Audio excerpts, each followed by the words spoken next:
The Life, Faith, and Legacy of Rachel Joy Scott. A light amid the darkness of Columbine.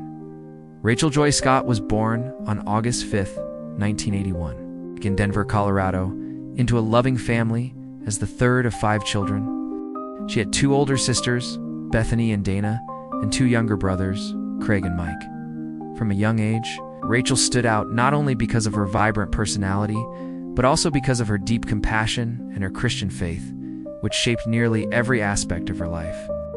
Her middle name, Joy, seemed especially fitting. Rachel radiated joy wherever she went. Throughout her brief 17 years of life, Rachel touched many hearts through her kindness, courage, and her unwavering desire to uplift others. She had an intuitive sense of other people, as pain and often reached out to those who were isolated, hurting, or overlooked. This wasn't just a passing interest, it was a mission. In her diaries, Rachel described her intention to reach 3 specific groups of people: those with special needs, new students, and those who were picked on. She wrote, "I want to reach out to those with special needs because they are often overlooked. I want to reach out to those who are new in school because they daren't have any friends yet. And I want to reach out to those who are picked on or put down by others." Living what she believed, Rachel's faith was not performative. It was deeply personal and quietly radical in a world often marked by cruelty and indifference. She understood the challenge of peer pressure and the importance of staying true to herself. "Don't let your character change color with your environment," she wrote in a letter to her cousin. "Find out who you are and let it stay its true color." Her words reveal a maturity far beyond her years, a spiritual and moral compass that guided her decisions. She was not without her struggles. Like many teenagers, she had her ups and downs, but she made a conscious choice to rise above them. In one of her 6 diaries, she admitted, "I had my ups and downs. I fell a few times, but I did not give up." Don't give up. Rachel's vulnerability made her real, relatable even. She didn't claim to be perfect. Rather, she modeled resilience in the face of adversity. Even at a young age, Rachel seemed to have a sense that her life, while short, would be significant. When she was just 13 years old, she traced the outline of her hands on the back of her dresser and wrote, "These hands belong to Rachel Joy Scott and will someday touch millions of people's hearts."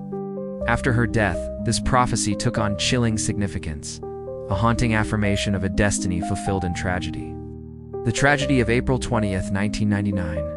On April 20th, 1999, Rachel Scott was having lunch with her friend, Richard Castaldo, outside the entrance of Columbine High School, when Eric Harris and Dylan Klebold began their brutal and meticulously planned attack. The 2 teens, armed with guns and homemade explosives, aimed to create a spectacle of violence intended to surpass the Oklahoma City bombing. When their bombs failed to detonate, they turned to firearms, beginning their massacre near the west entrance of the school. Rachel was their first victim. According to Richard Castaldo, Harris and Klebold taunted Rachel, reportedly asking her whether she believed in God. Rachel, a committed Christian who had never hidden her faith, allegedly answered, "You know I do." Harris then shot and killed her. Castaldo himself was gravely wounded, paralyzed from the chest down, and later said he was also questioned about his belief in God. He claimed he denied it, and his life was spared. Whether intentionally or coincidentally remains unclear. Rachel's brother, Craig, who was in the library at the time, would later recall that he ran right past his sister's lifeless body in the confusion of the moment. He initially mistook the chaos for a senior prank. "I heard the shot that took my sister's life," he said. "When I escaped the library, I actually ran right past her body and didn't realize it." It wasn't until the following morning that Rachel's death was confirmed. That loss, sharp, devastating, and without justification, would forever alter the trajectory of her family's life. The story of martyrdom, faith, fact, and controversy. In the wake of the Columbine massacre, the narrative that Rachel Scott was killed specifically because of her faith quickly spread through Christian media and communities. Her story became one of modern-day martyrdom, a young girl who faced death boldly and faithfully. Rachel's mother, Beth Nemo, has repeatedly stated that both Harris and Klebold mocked Rachel for her Christian beliefs in the weeks leading up to the shooting. She was on their target list, Nemo claimed. This assertion was used to support the idea that Rachel had been killed for her unwavering devotion to Christ. Her parents went on to publish Rachel's journals, where she had written with clarity and passion about her beliefs. One entry reads, "I am not going to apologize for speaking the name of Jesus. If I have to sacrifice everything, I will." These heartfelt writings contributed to the perception of Rachel as a Christian martyr and provided inspiration to thousands of young believers struggling with their identity in a secular world.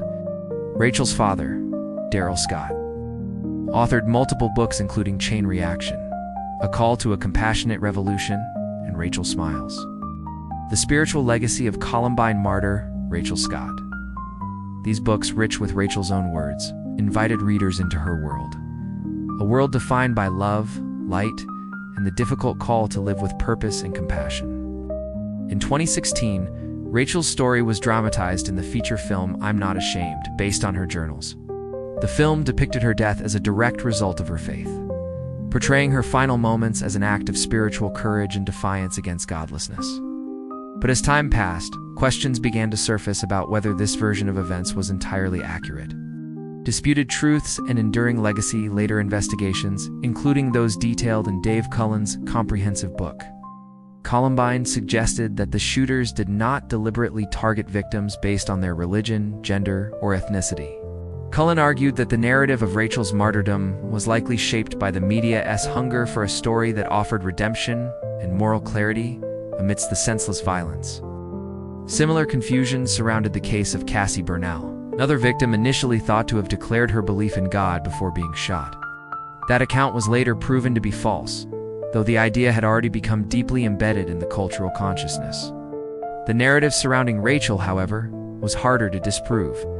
Her writings and lifestyle undeniably reflected strong Christian convictions, and numerous testimonies pointed to her efforts to live out her faith in daily life. Regardless of whether her final words were about God, Rachel Scott lived like someone who believed her life had eternal meaning, and that love, even when unreciprocated or mocked, was worth sharing.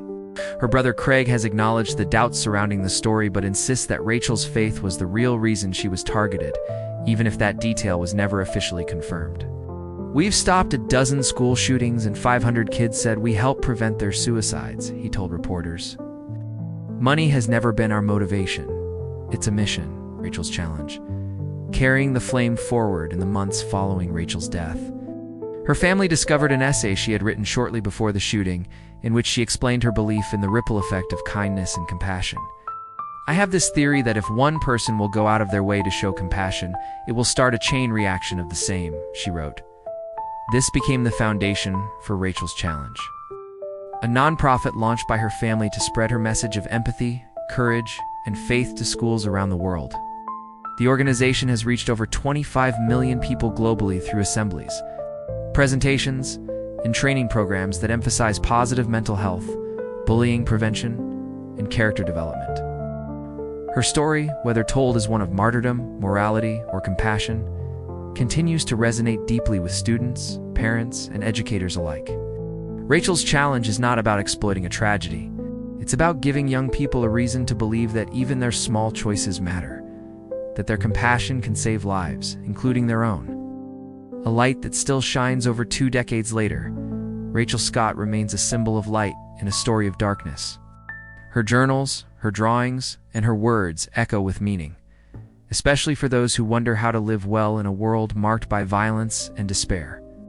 She wasn't perfect. She doubted, struggled, and failed, like all of us do. But she chose again and again to love. "I hope to see her one day again," Craig Scott said. If she were somehow aware of what has happened with her story and her legacy, to say, "Nice job, little bro," that would be pretty cool. Her hands, once traced on a dresser, have indeed touched millions, and the challenge she left behind remains: to live with courage, to lead with love, and to never be afraid to speak the name of Jesus.